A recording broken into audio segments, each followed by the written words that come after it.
বাংলাদেশের এগিয়ে চলার যাত্রায় তারেক রহমানের নেতৃত্বে ঘোষণা করা হয়েছে নতুন মন্ত্রিসভার সদস্যদের নাম।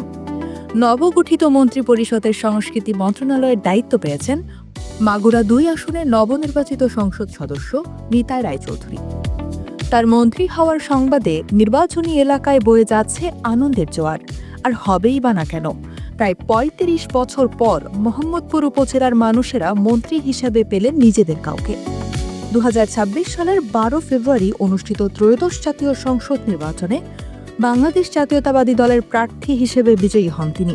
মঙ্গলবার ১৭ ফেব্রুয়ারি সকাল ১০টায় সংসদ সদস্য হিসেবে শপথ নেওয়ার পর বিকেলে মন্ত্রী হিসেবে শপথ গ্রহণ করেন।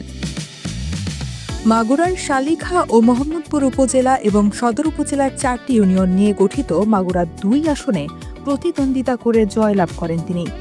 নিতাই রায়চৌধুরী মাগুরার মোহাম্মদপুর উপজেলার দীঘা ইউনিয়নের হাটবাড়িয়া গ্রামের বাসিন্দা। তিনি মৃত কালীপদ রায়চৌধুরীর ছেলে। বর্তমানে তিনি বাংলাদেশ জাতীয়তাবাদী দলের কেন্দ্রীয় কমিটির ভাইস চেয়ারম্যান হিসেবে দায়িত্ব পালন করছেন। জাতীয় রাজনীতিতে তিনি একজন অভিজ্ঞ নেতা। এর আগে জাতীয় পার্টির সরকারের আমলে শিক্ষা, আইন এবং যুব ও ক্রীড়া মন্ত্রণালয়ের মন্ত্রী হিসেবে দায়িত্ব পালন করেছেন। সংসদ সদস্য এবং মন্ত্রী হিসেবে তার পূর্ব অভিজ্ঞতা সংস্কৃতি মন্ত্রণালয়ের দায়িত্ব পালনে সহায়ক হবে বলে মনে করছেন রাজনৈতিক বিশ্লেষকরা। সংস্কৃতি খাত দেশের ঐতিহ্য, ইতিহাস এবং সৃজনশীলতার চর্চার অন্যতম ভিত্তি। এই মন্ত্রণালয়ের মাধ্যমে শিল্প সংস্কৃতির সংরক্ষণ, উন্নয়ন এবং আন্তর্জাতিক পরিমণ্ডলে তুলে ধরার দায়িত্ব এখন তার উপর।